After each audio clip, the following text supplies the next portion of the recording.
1년 중에서 이제 11월까지 와서 벌써 이제 12월이면 우리가 적어도 1년에 성경 일독을 하자. 그래서 차례차례 읽어왔던 이제 여정이 이제 끝을 보이고 있습니다. 여러분도 어떠십니까? 역대상의 특별한 어떤 특징이라고 한다면 굉장히 길게 각 가문의 족보와 그리고 왕가의 여러 족보들이 쭉 나와 있는 것을 보게 되는데, 성경에 이런 족보와 쭉 이름이 나와 있는 이런 부분들은 몇 가지 특별한 기능들을 합니다.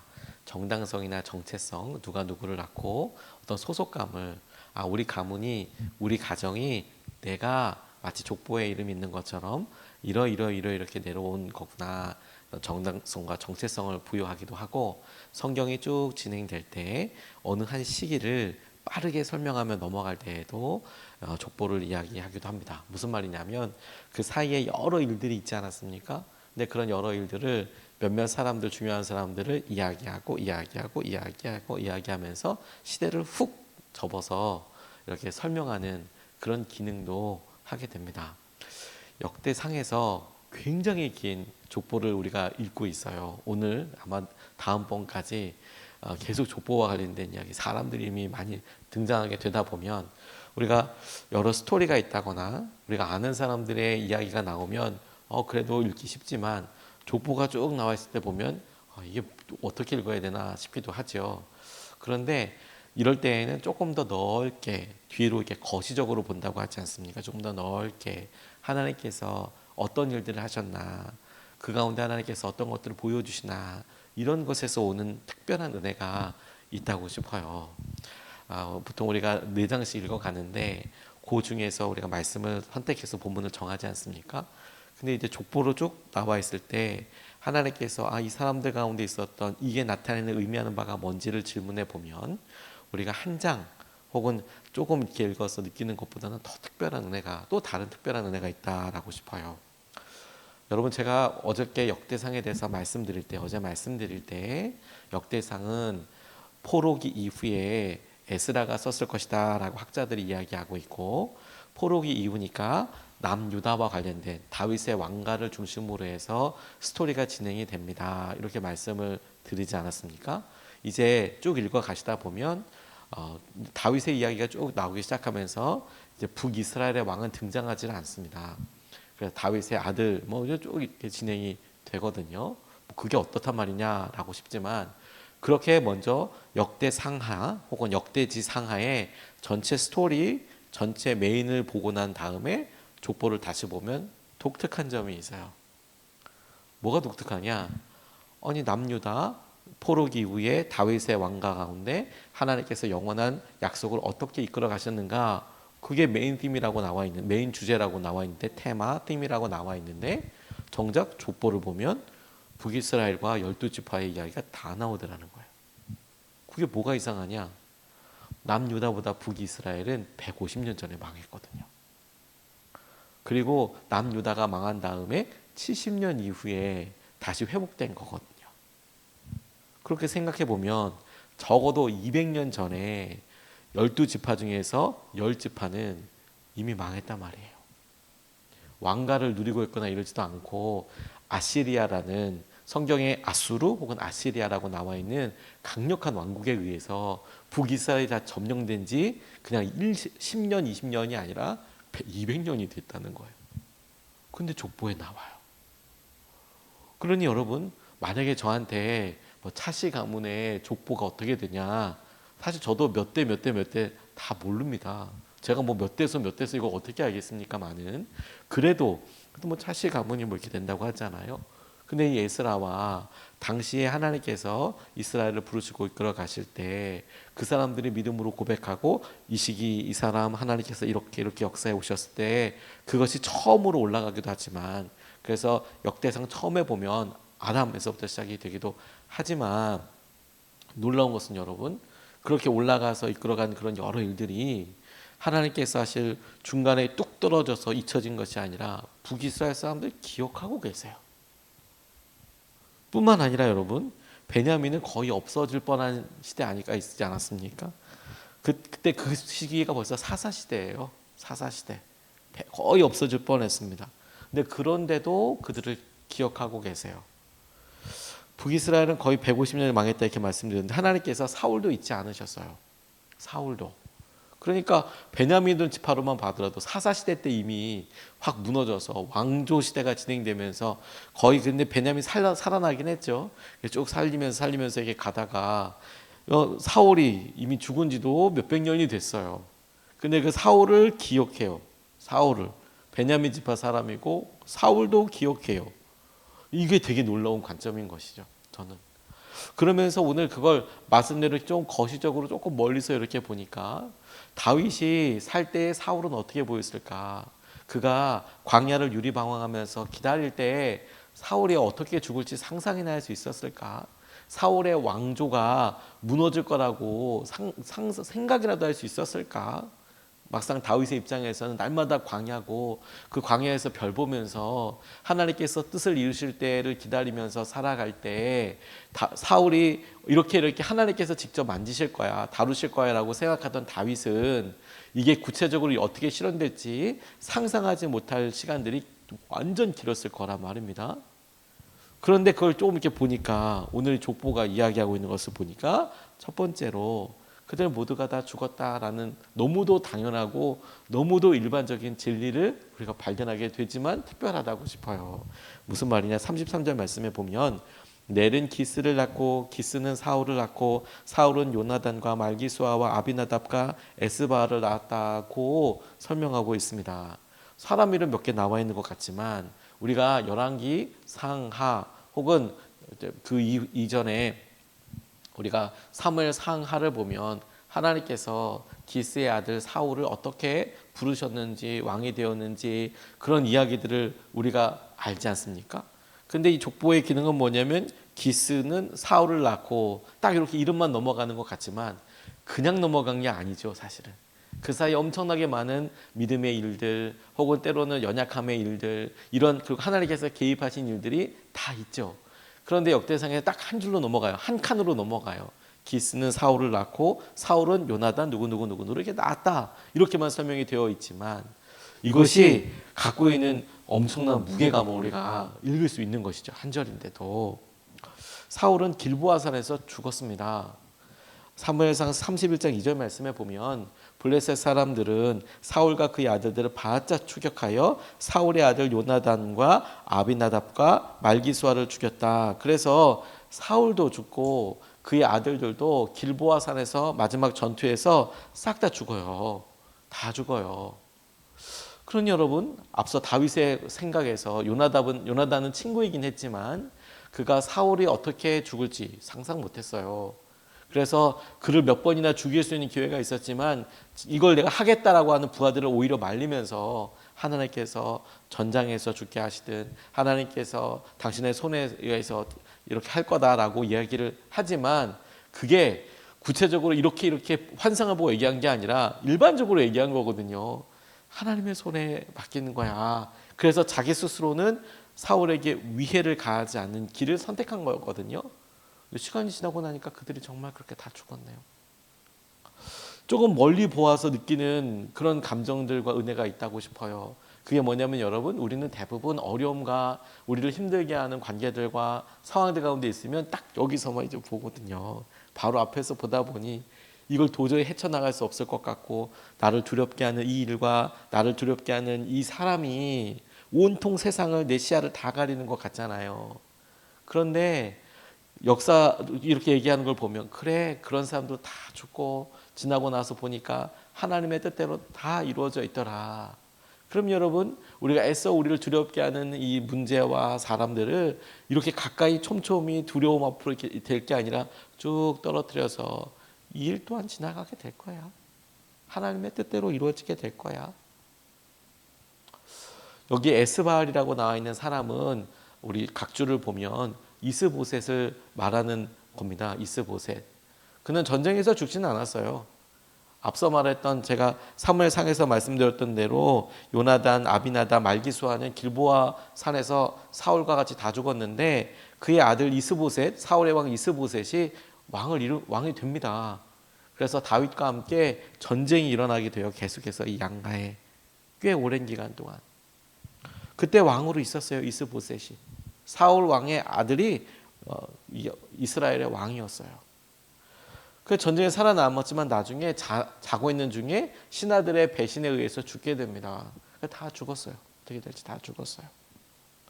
이것이 우리에게 하나님 오늘 우리에게 하나님의 뜻은 이루어지고 마는군요. 그렇죠, 주님. 삶이 이렇게 지나가고 그리고 이런 여러 삶이 쑥 지나가는 것을 통해서 하나님의 뜻만 드러나게 되겠네요. 하나님의 말씀만 드러나게 되겠네요.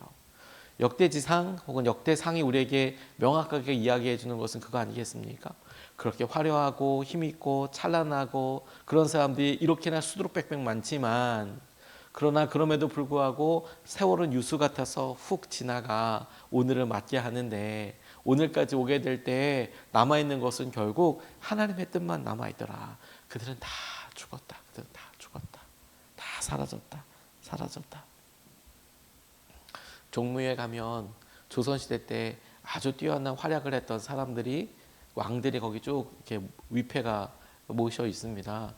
그래서 거기 제사 지내는 그런 곳이죠.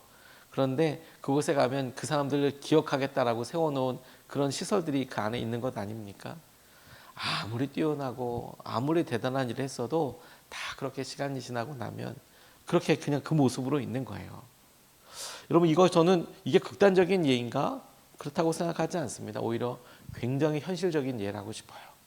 그래, 우리가 우리 내일을 알지 못하고 우리가 내일 10년 후를 알지 못하고 그리고 우리의 삶의 연약함을 우리가 계속 붙잡고 가까이서 누리고 살아야 한다면 이것이 우리의 삶에 큰 두려움과 염려로 자리막도록 우리가 허락하지 않고 하나님께서 계획하시고 말씀하신 것들이 우리 가운데 이루어질 거야. 그런데 우린 잊혀지지 않을 거야. 그게 참 중요한 포인트라고 싶어요. 두 번째로 이 본문 말씀에서 제가 이렇게 이 본문 말씀 선택한 것은 물론 우리가 매년마다 이렇게 하다 보니까 이 말씀을 선택하면서 작년에 했던 데를 가급적이면 안 하려고 하는 부분도 있지만 이번에 말씀을 준비하면서 제게 문득 이런 생각이 들었어요. 그래, 시간이 지나고 나니까 다 죽었네.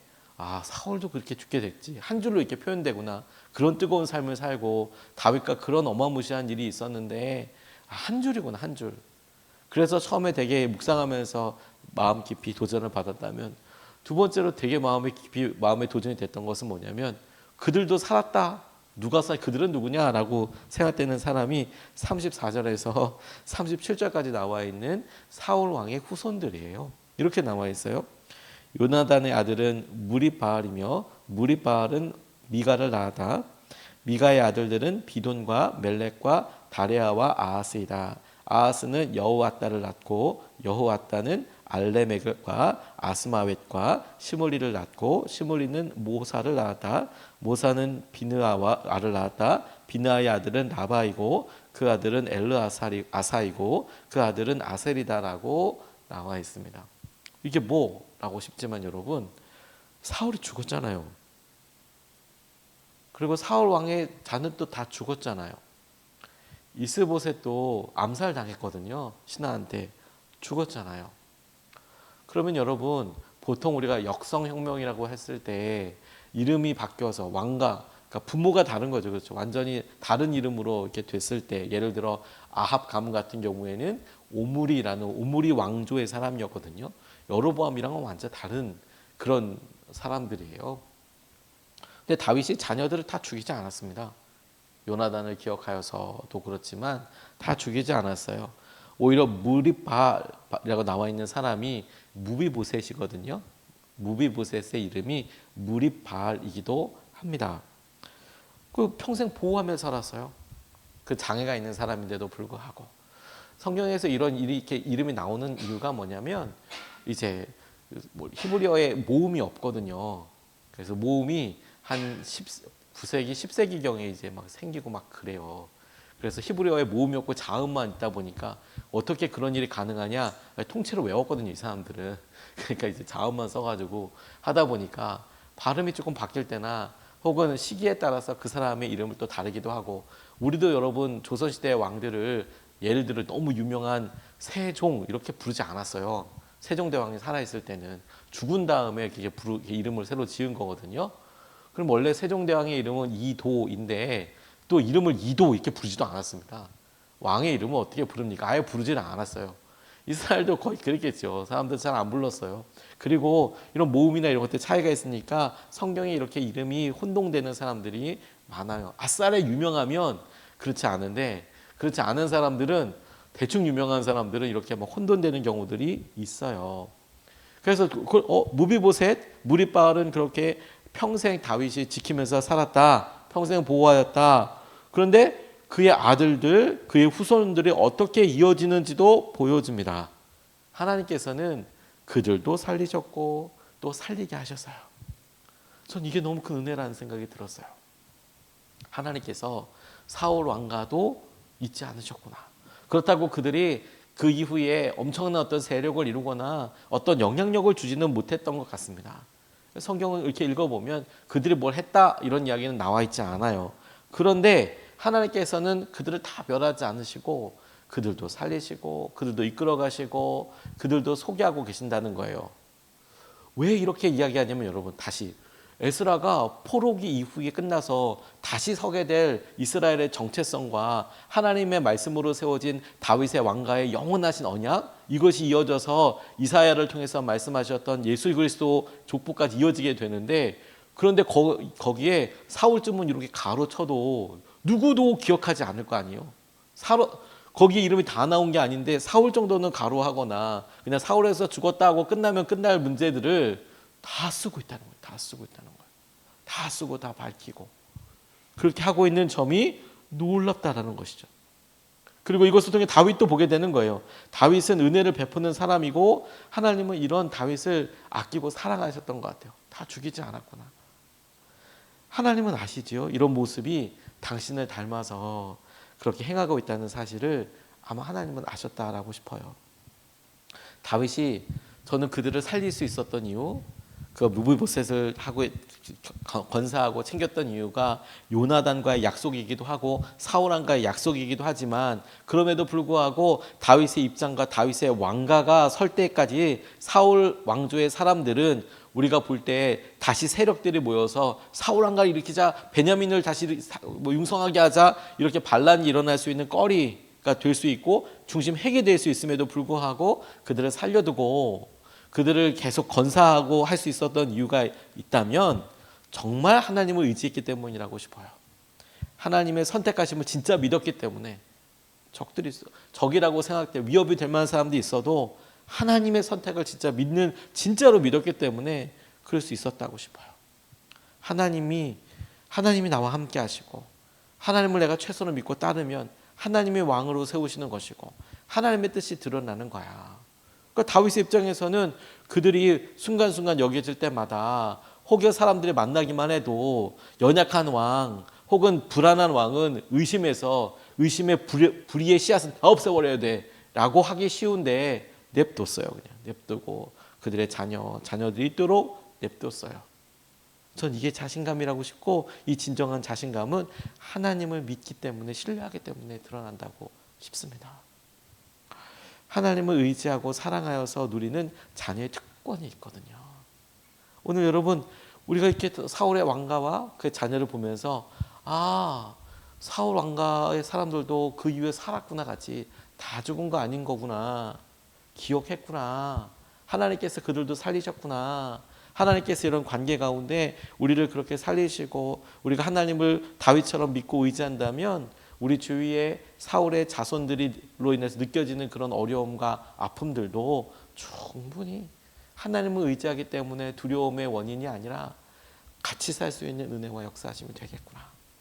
오늘 여러분, 우리를 힘들게 하고 어려워하는 사람들이 있다면 오늘 이 본문을 생각해서, 그래, 다윗고 또 다윗의 자녀들이 사울의 왕 혹은 그의 자녀들과 살 수 있지. 그렇게 평안하게 살 수 있는 것은 하나님을 진짜 사랑하기 때문이지. 오늘 우리가 함께하는 것도 내가 그들을 충분히 미워하지 않고 어떤 마음을 하지 않아도 하나님을 내가 사랑하고 그 하나님을 사랑하고 믿기 때문에 오늘 우리가 충분히 하나님 안에서 은혜와 사랑의 통로로 쓰임받을 수 있다라고 믿습니다. 오늘 이 하나님의 은혜와 마음을 우리 함께 누릴 수 있으면 좋겠습니다. 두 가지 말씀을 같이 나눴는데 융성하고 강대해 보이지만 다 죽더라. 결국에는 다 죽고. 이것이 우리 마음속에 그래 우리 삶에 우리를 힘들게 하기도 하고 우리를 낙담케 하지만 결국에 하나님의 뜻이 다 이루어지는 거지. 그것으로 인하여서 우리가 조금 더 자유하게 하나님을 의지하고 살아가게 될 수 있으면 좋겠습니다. 두 번째, 사울 왕가의 사람들이 다 살아있네. 하나님께서 새롭게 나라를 세우시고 다시 이렇게 일으키실 때 그들의 이름이 다시 호명되고 혹은 북이스라엘 사람들이 다 호명되고 그랬던 것들을 이렇게 보면 하나님이 잊지 않으시고 살리신다. 뿐만 아니라 다윗의 왕가의 입장에서는 그들이 어떤 불안과 두려움의 요소가 되는 것이 아니라 하나님 믿고 의지하니까 그들도 얼마든지 공존하고 함께 할 수 있구나. 하나님 우리가 이런 마음과 사랑으로 우리를 더해 주십시오. 이것을 붙잡고 두 번 나눠서 같이 기도하겠습니다. 첫 번째로 같이 기도하고 싶은 것은 주님, 현재와 다른 사람들을 부러워하지 않고 지금 현재 다른 사람 부럽고 혹은 다른 사람들 또 부럽고 그렇게 하지 않고 주님의 은혜의 손 안에 거하게 하여 주십시오. 다 죽습니다. 다윗의 입장에서 사울 부러워하지 않고 그의 현재 때문에 괴로워하지 않고 하나님 지금 현재가 힘들고 어려워도 다른 사람들을 부러워하지 않고 주님의 은혜의 손 안에 우리가 거하게 하여 주십시오. 우리가 첫 번째로 같이 함께 기도하시겠습니다.